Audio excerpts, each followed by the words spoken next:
கிறிஸ்துவுக்குள் பிரியமானவர்களே, இந்த நாளுக்கான தினசரி தியான வசனம் மத்தேயு எழுதின சுவிசேஷம் 13வது அதிகாரம் 49வது வசனம். மத்தேயு 13:49, Matthew 13:49. இப்படியே உலகத்தின் முடிவிலே நடக்கும்.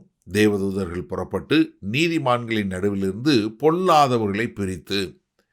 என்ன, உலகத்தின் முடிவு எப்படி நடக்கும்? இதே மாதிரி தான். எப்படி ஒரு பெரிய வலை வீசப்படுகிறதோ அதே மாதிரி ஒரு பெரிய வலை வீசப்பட்டு அதில் எல்லாம் எடுத்துக்கொள்ளப்பட்டு அவங்க என்ன செய்வாங்க? தேவதூதர்கள் புறப்பட்டு போவாங்க. ஏன்னா அந்த தேவதூதர்கள் போவாங்கங்கிறத நம்ம நிறைய வசனங்களில் பார்த்தோம். இதே அதிகாரத்தில் 41வது வசனத்துலேயும் நம்ம பார்த்தோம். இந்த தேவதூதர்கள் என்ன பண்ணுவாங்கங்கிறத மிக தெளிவாக சொல்லக்கூடியது நம்ம 2 தெசலோனிக்கேயரில் ஒரு காரியம் பார்க்கிறோம். 2 தெசலோனிக்கேயர் 1வது அதிகாரத்தில் 7வது வசனம் பாருங்க. தேவனை அறியாதவர்களுக்கும் நம்முடைய கர்த்தராகிய இயேசு கிறிஸ்துவின் சுவிசேஷத்திற்கு கீழ்ப்படியாதவர்களுக்கும் நீதியுள்ள ஆக்கினியை செலுத்தும்படிக்கு கர்த்தராகிய இயேசு தமது வல்லமையின் தூதரோடும் ஜுவாலித்து எரிகிற அக்கினியோடும் வானத்திலிருந்து வெளிப்படும் போது அப்படி ஆகும்.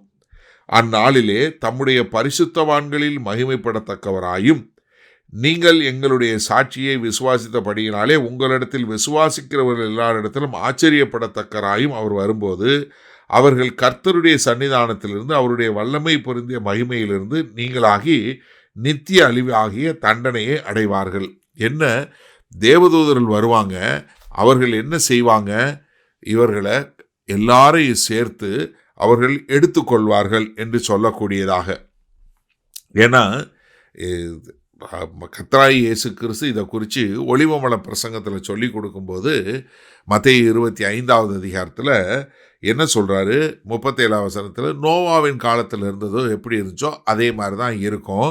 எல்லாம் என்ன பண்ணுவாங்க? பெண் கொடுத்தும் பெண் எடுத்தும் இந்த மாதிரி இருப்பாங்க.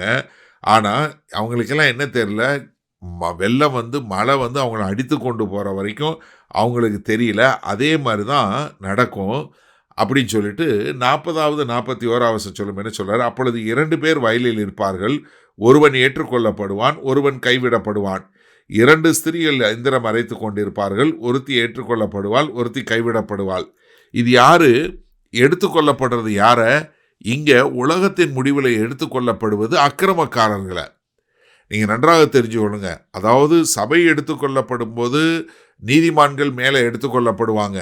ஆனால் இது கர்த்தருடைய 2ஆம் வருகை என்று சொல்லக்கூடிய உலகத்தின் முடிவு காலகட்டம். இந்த முடிவு காலகட்டத்தில் அக்கிரமம் செய்வர்கள் மேலே எடுத்துக்கொள்ளப்படுவார்கள். அவர்கள் அங்கே அழுகையும் பற்கடிப்பு இருக்கிற இடத்துக்கு அனுப்பப்படுவாங்க. அப்போ அதே மாதிரி தான் இங்கே என்ன சொல்கிறாரு? நீதிமான்கள் நடுவிலிருந்து பொல்லாதவர்களை பிரித்து. எப்படி கோதுமை களஞ்சியத்தில் சேர்க்கப்படும், பதர் எடுத்துக்கொள்ளப்படும், நல்ல மரம் உள்ளுக்குள்ளே கனி எடுக்கப்படும், கெட்ட மரம் வெட்டப்பட்டு அக்கினியில் போடும். அதே மாதிரி எடுத்துக்கொள்ளப்படுவது என்பது யாரை? இங்கே அக்கிரமக்காரர்கள், பொல்லாதவர்களை பிரித்தெடுக்கக்கூடிய ஒரு காரியம். அப்போ கர்த்தராகிய இயேசு கிறிஸ்துவினுடைய 2ஆம் வருகையில் பொல்லாதவர்கள் எடுத்துக்கொள்ளப்படுவார்கள். சரி, இந்த நாளில் இந்த வசனத்தை நம்ம எப்படி எடுத்துக்கொள்வது?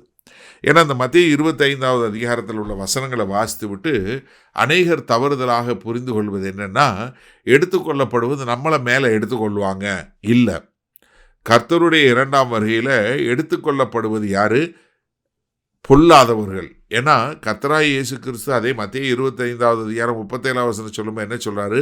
நோவாவின் காலத்தில் எப்படி நடந்துச்சோ அதுபோல். நோவாவின் காலத்தில் யாரெல்லாம் எடுத்துக்கொள்ளப்பட்டாங்க? நோவா குடும்பம் மட்டும் பாதுகாக்கப்பட்டாங்க, மீதி எல்லாரும் எடுத்துக்கொள்ளப்பட்டாங்க, அழிக்கப்பட்டாங்க. அதே மாதிரி தான் கர்த்தருடைய 2ஆம் வருகையில் பார்த்தீங்கன்னா பெரிய வித்தியாசம் இருக்கும். என்ன, கர்த்தருடைய 2ஆம் வருகையில் அக்கிரமக்காரர்கள், பொல்லாதவர்கள் எல்லாரும் வாரி கொள்ளப்படுவார்கள் தேவதூதர்களால். அவங்க நித்திய தண்டனை அடைவதற்காக பாதாளத்துக்கு கொண்டு போகப்படுவாங்க. ஆனால் பூமியில் அவர்கள் 2ஆம் வருகையில் 1000 வருட அரசாட்சியில் இருப்பதற்கு நீதிமான்கள் இங்கே கைவிடப்பட்டவர்களாக இருப்பாங்க. அவங்க தான் 1000 வருட அரசாட்சிக்குள்ளே போய் இங்கே 1000 வருட அரசாட்சியில் ஜனத்தொகையை பெருக்கக்கூடியவங்களாக இருப்பார்கள். ஆனால் கர்த்தர் இந்த உபத்திரவ காலம் தொடங்குவதற்கு முன்பாக சபை எடுத்துக்கொள்ளப்படும். ராப்சர் என்று சொல்லக்கூடிய சபை எடுத்துக்கொள்ளப்படும். அப்பொழுது சபையில் உள்ள நீதிமான்கள் எல்லாரும் கர்த்தரோட போயிடுவான். அதற்கு பின்பாகத்தான் உபத்திரவமே தொடங்கும். அப்போ கர்த்தருடைய 2ஆம் வருகையில் உலகத்தின் முடிவில் என்ன நடக்கும்? தேவதூதர்கள் புறப்பட்டு வந்து நீதிமான்கள் நடுவிலிருந்து பொல்லாதவர்களை எடுத்துக்கொண்டு போவார்கள். அப்போ எனக்கு அருமையான சகோதரனே சகோதரியே, நம்ம 1ஆம் வருகையில் கர்த்தருடைய இதிலே எடுத்துக்கொள்ளப்படும் போது, ராப்சர் சபை எடுத்துக்கொள்ளப்படும் போதே நாம் எடுத்துக்கொள்ளப்படுவோம். அப்போ நம்ம அவர் வரும்போது, அவர் எப்போ வேணாலும் வருவார். நாம் எப்பொழுதும் அவருக்கென்று ஆயத்தமாக வாழ ஒரு நீதிமான்களாக இருக்க நம்மளை ஒப்பு கொடுப்போமா?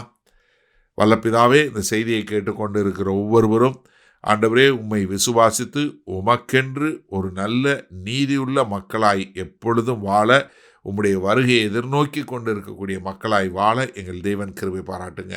மீட்பரும் இரட்சகரும் ஆகிய இயேசு கிறிஸ்துவின் மூலம் பிதாவே, ஆமேன்.